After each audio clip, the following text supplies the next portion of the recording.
They only hit one aloof, though. To be fair, we didn't kill them with Arsenal. So if we just pretend that they did hit aloof and it sniped our Arsenal and we won otherwise. Oh god, Scion Draven Vi. Who was it that was running Vi in Scion Draven? This is a very, very old tech. Why did Timelines become so good all of a sudden? Because of Trundle Timelines has kind of always been a strong archetype, but now we just have Gnar as a better mid-game play to just hold down the fort, get more overwhelm damage, get pokey sticks. Oops, I didn't mulligan. That's my fault, chat.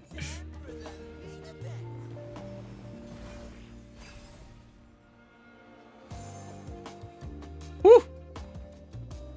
What a draw. Let's go. No Risen Rider.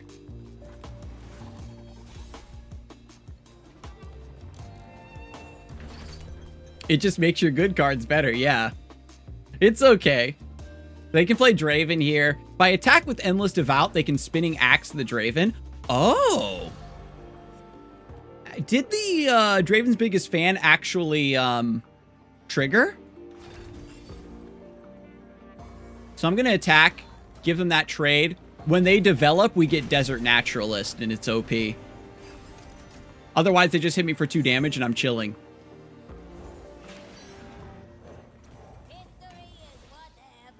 I also have a YouTube video of me playing this deck last week, and we played this versus Bandletree, and all 3 of our Desert Naturalists were on the bottom of the deck, and it was the most hilarious thing. It was like, I thought we were going to die to well, I don't want to spoil it, but man, it was a wildly close game. We'll Unraveled Earth first.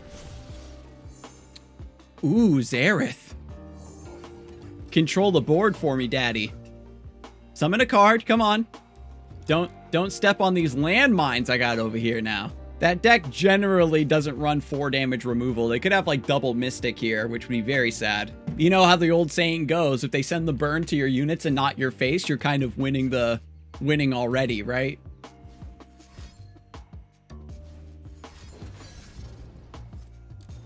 That's, yeah, okay. Get excited, Mystic Shot. Flipping the Lost Soul. So the idea here is to attack and get some value out of the Rock Bear. I can also attack with this. The Desert Naturalist has really good trades as well. They actually want to make this trade if they're setting up Twin Blade next round. So I should have just attacked with the 2/4, I think. But what we're doing is by narrowing their board in that manner, I'm making it so that their open attacks aren't as good. And if we force them to keep developing before they attack, it allows us to use our reactivity to come out ahead every time. I have to save Minefield for Scion. I can't fall into that trap.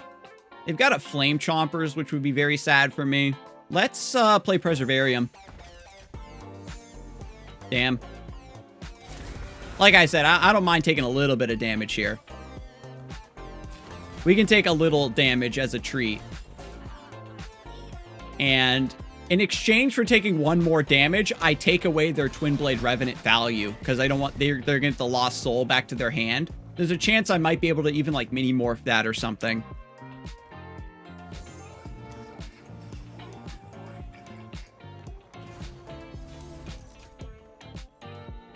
Unraveled Earth. So we can go for Desert Naturalist, which levels up XERATH, gives us a... Yeah, this is actually really good. This levels up XERATH, gives me another blocker in play. We keep 1 Roiling Sands up so that it pressures their next summon to die.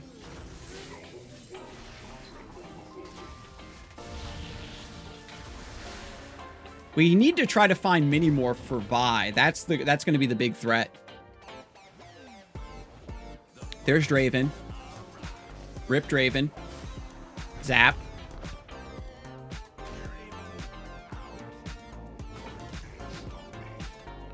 I can do this. They could have Spinning Axe plus main deck Whirling Death, which would be absolutely devastating for me, if I'm being honest. This is going to die for free next round from the Preservarium. So I think I just have to pass. I'm too cautious around Whirling Death. I don't think it's really a main deck. Sometimes it's a one-of. They're running the Vi version, so this is some kind of weird homebrew that I have to be just chilling around. You know what I mean? There's Vi. I do have Quicksand, which only takes -4 attack away from the Vi, so we'll just stun that out. If they don't have Scion, if they play Vi, that means they don't have Scion. We stop that level up, then we just keep developing. If only we could play Mini T. ZILEAN at MIA, though. Oh, there's ZILEAN. Silly me.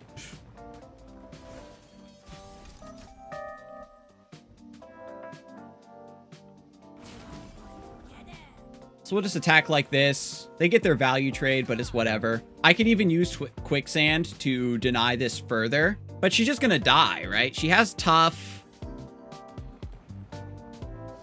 Yeah. I can spare a Quicksand. Because it deals extra damage because she's not tough. I could have developed Arsenal if my board wasn't full, but we're kind of just relaxing, right? Probably is better to play an Arsenal this turn. Yo, what's up, Blevins? Welcome in. So we can just play Arsenal. Oh, Mini T! That's right, we hit the Nexus. We can play Mini T now. Let's go. They already used a Get Excited and a Mystic Shot to kill my first XERATH. So I think Mini T's gonna stick here.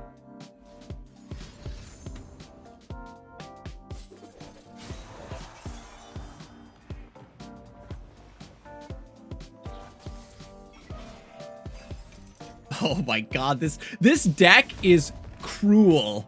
I gotta tell you. Zap, bye Vi. I talked about it on my YouTube video. I was like, the Mega T effect is like so needlessly cruel to your enemy that it feels like it's from a different game. There aren't a lot of effects like that in Runeterra. Thresh Galio. For those of you who are lurking and aren't watching the stream right now, I just queued into Thresh Galio and I'm quaking in my boots. Oh, I forgot we had Pokestick in this deck. Have we even drawn a single Pokestick in like the last 3 or 4 games that we've been playing? We have Inventive Chemist on turn 1.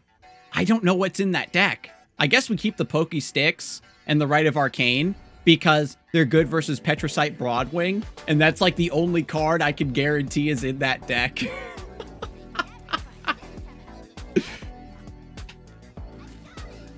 To be fair, Ezreal Draven farms Gnar specifically. Oh, you know what? I guess you're right.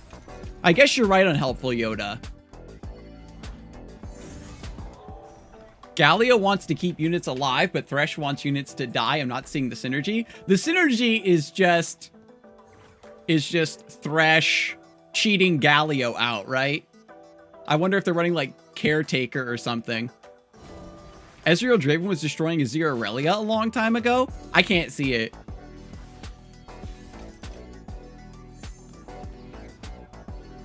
So we can Rite of the Arcane to clear this Broadwing.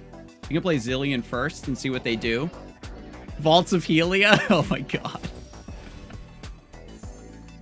They're gonna regret playing Vaults of Helia against me if that's the case. I'm gonna take second ZILEAN because I plan on trading this away. Oblivious Islander? Okay. It's a Cytheria the Bold deck with Gorlith. A Lady of Clouds, I mean. It's Lady of Clouds. Now, the question is, do you have Sharp Sight? In order to minimize Lady of Clouds, we have to keep the board under control. Oh, with Architect, Thresh becomes a 6/6. You're right. That's also pretty cheeky. With Formidable.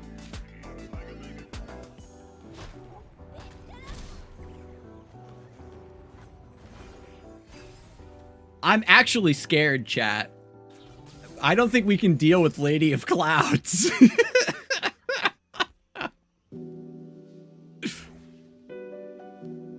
The actual like build of Lady of Clouds has historically been championless. And builds that wanted champions went for Shyvana rather than Galio Thresh, but Gorlith maybe just changes the recipe. Can I get away with XERATH here? Is there a reason for me to play XERATH? All they did was Stalking Shadows. I think I just gotta pass.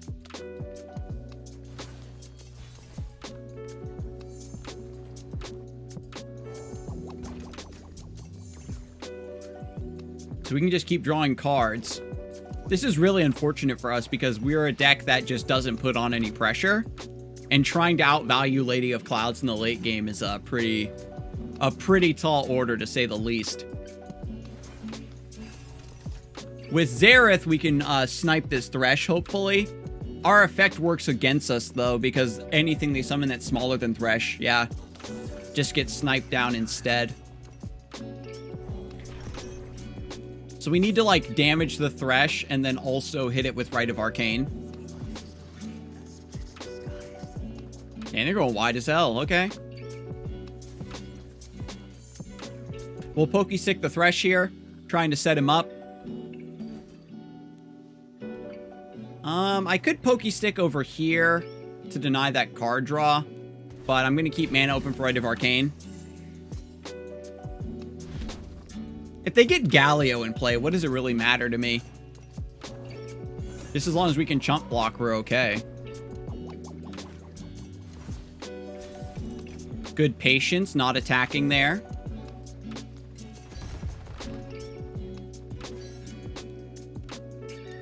I have Rite of the Arcane plus Pokestick for the Thresh. If I summon XERATH, it's int, because all of my landmarks will ping these down. He gets tons of souls from that.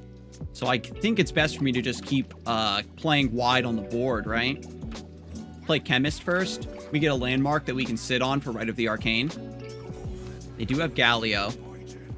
Oh my. So now that's a different story. Oh man, this is so bad for me.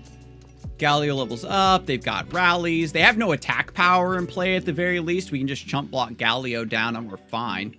So it's best if we just develop wide.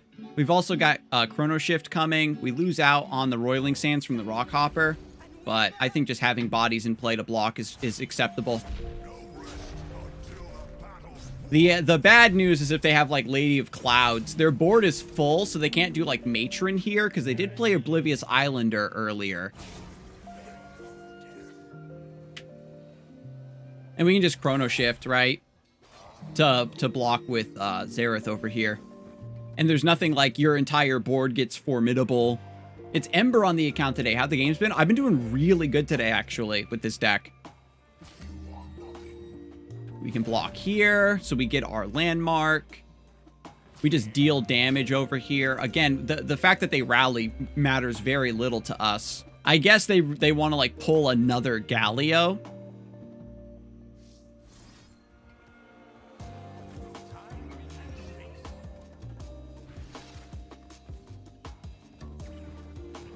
Block Galio with ZILEAN and then play another ZILEAN.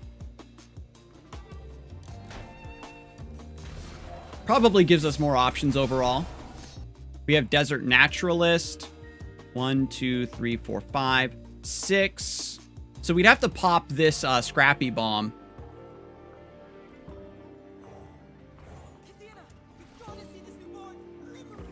Reminds me of Heroes of the Storm. A little bit, I guess. It plays around Vengeance still killing XERATH. Oh, yeah. Are they running Vengeance, though? I guess they could be. I feel like they would have done it, though. I don't know. Against, like, a deck like this with just, like, a wide, very menacing board, it's hard to say what's appropriate, what's correct. Now that we have this huge XERATH in play, though, we might just be able to play, like, Time Bombs and Unraveled Earth and just, like, wipe their board down and be fine. But then they have the rally pressure of Galio, and he has a spell shield, so I do have to pop that spell shield at some point with the Pokestick.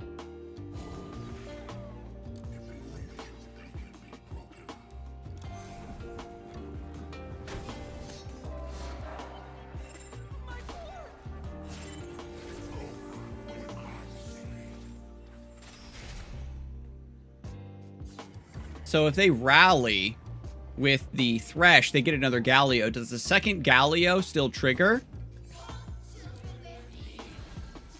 Okay, so it was Lady of Clouds. And these are both ephemeral. Doesn't matter to me at all. But again, they had to make space on their board for that combo. So they just have big, chunky things. And the rally is certainly spooky. We want, like, Hexplosive Minefield or something.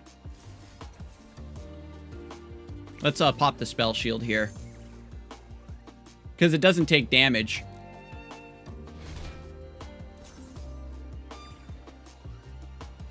Quicksand takes away Formidable. I wonder if this is just double Atrocity. Draw another card. It's a Time Bomb. And the Challenger is granted. So now they're wider than us on board. So we have the Rite of Arcane. And if I do that, they'll rally. We have Quicksand, so as long as they do it so that Galio is the unblocked unit, another Lady of Clouds. So we want a Rite of Arcane now to overwrite their rally. And it doesn't matter which one we hit. This is a cute deck.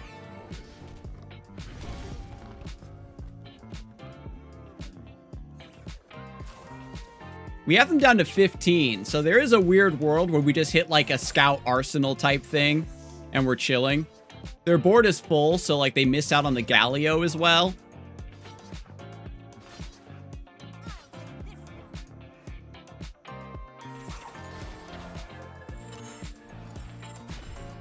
Does he still enter battle, and then he disappears at the... Oh. We're dead to Atrocity no matter what, because their attack power is just so high. But is there anything else I'd rather do? No Ancient Hourglass here. We could fish for it. It doesn't matter if we have Hourglass or not. Oh, the Galio, the second Galio's rally does happen. Ah, okay. I wasn't sure how that effect worked. The fresh Galio has its own rally trigger. Okay. Mega T reminds me of cards like Ghostly Prison and Propaganda from Magic the Gathering. The only MTG card I know that's similar to Mega T is like Oko Thief of Crowns, right? Draven Ezreal? Oh my god. Okay, so, chat. Is Tri-Beam back? Or option 2, this is the Jabate Burn deck. We can keep this hand, though. Like, Mega T isn't as strong as Oko Thief of Crowns. If Mega T was 4 mana, it would be. Oh my god. And Mega T has a little bit more of an opportunity to be interacted with. Holy Immolation made me so mad till I learned to play around it. Holy Immolation was always one of the strongest cards in the game. That and Mechantor Warbeast, it just never got nerfed. Okay, so here's a really interestingly greedy line where I can just get my free 2 damage. If I Unraveled Earth and they summon 2 things, then I lose it on my Desert Naturalist combo. Okay. I'm gonna just commit to that they are Draven Ezreal. Yep. Because if that's the case, they don't have healing, so the early chip damage does actually matter. We just hard countered that deck, don't we? I kept Rite of Negation in my opening hand. I've got Hexplosive Minefield to stop Captain Farron.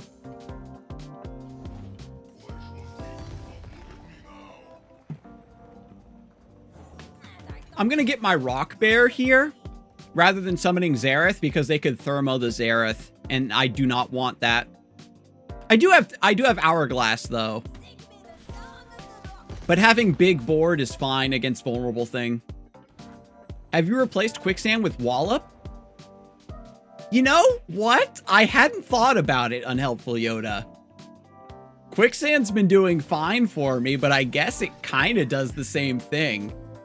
Quicksand lets you kill the thing, though.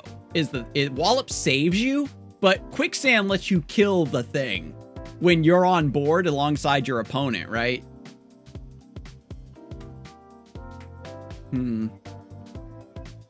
If I open attack, I get to kill this before they play ignition and deal an additional point of damage.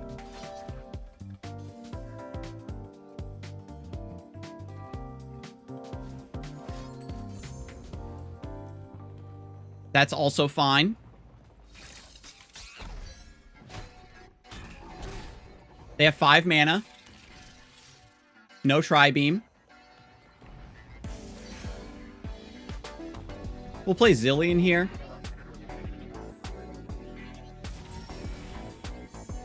Oh, these are all really good options. Let me think. Next round, they're heading to 6 mana. We have ZILEAN as a blocker. We don't really have any other units to develop, but Preservarium could very easily get us something. It's a passive countdown for XERATH. Gives me long-term value. I'll take the Preservarium.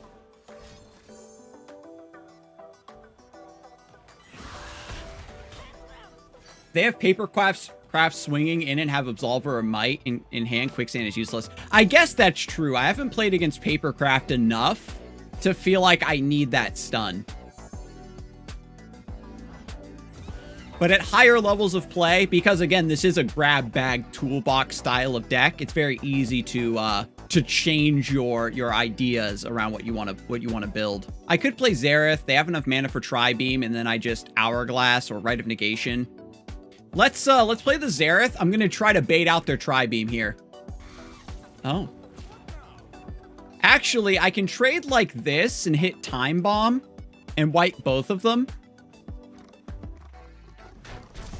Because I take 3 damage either way, right? So that just makes my removal better. I'm gonna hold a negation over them.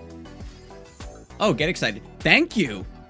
You killed my ZILEAN. Thank you very much. Now I get more time bombs.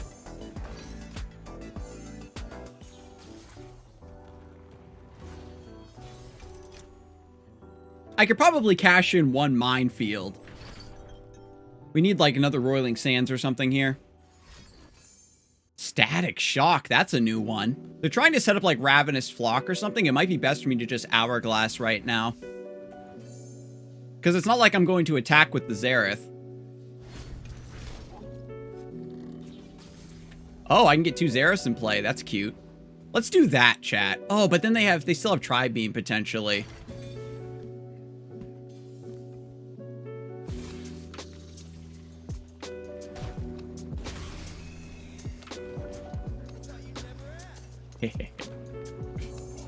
So that attack is very int. There's arguments for why that attack is very, very bad, but I'm playing like, you see, like the sad photo there. I'm playing like such a ridiculous mad genius that there's no way to know why that attack is bad. And that's why, is it tempts them into developing because they get such a good trade. And now I have double XERATH in play. Now we just need Quicksand for this Ezreal and we win, right? We have many more. Oh my god! Actually, never mind. That attack was Galaxy Brain. I'd like to thank the Academy. There's the Tri-Beam. And we say no to that.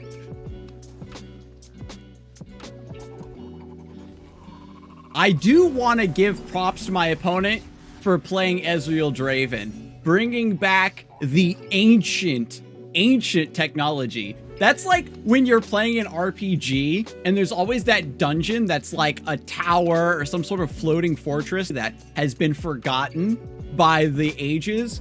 And you're like, whoa, what's going on? Look at all this machinery. And that's what Ezreal Draven is. It was so strong back in the day, and now it's just covered in dust and rust and cobwebs.